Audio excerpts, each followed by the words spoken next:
সারা বাংলাদেশ থেকে একটা আওয়াজ আমরা শুনতে পাচ্ছি। সে কি আওয়াজ?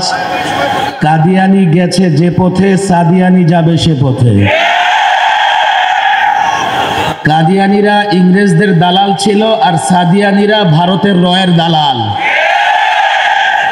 বলবেন আপনারা কে সিদ্ধান্ত দেওয়ার?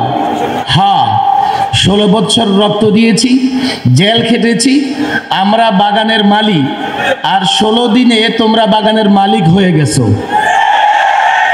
আমরা বাগানের মালিক আর তোমরা মালিক হয়ে গেছো। কেউ গিয়ে তোমাদের কিছু বুঝাবে, তোমাদের বিভ্রান্ত করবে, আর তোমরা সে অনুযায়ী ফয়সালা দিয়ে দিবে।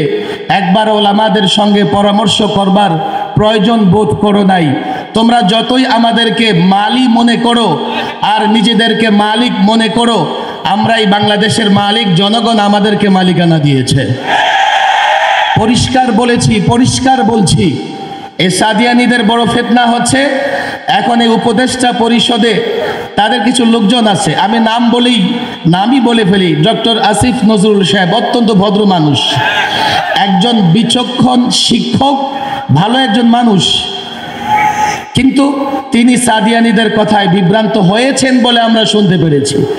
আমাদের অনুরোধ থাকবে, ওলামাদের সঙ্গে বসুন, পরামর্শ করুন। আমাদের এই মাদারসে কওমিয়া মাদ্রাসার শিক্ষার্থীরাও রক্ত দিয়েছে 5ই আগস্টে। শুধু 5ই আগস্ট নয়, আল্লামা মুফতি আমিন রহমাহুল্লাহর গৃহবন্দী থেকে শুরু করে 5ই আগস্ট পর্যন্ত ওলামা একরাম এতটা রক্ত দিয়েছে।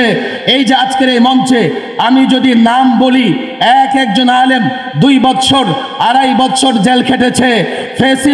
ফেসিবাদী হাসিনা সরকার একজন আলেমকে 1.5 থেকে 2 মাস রিমান্ডে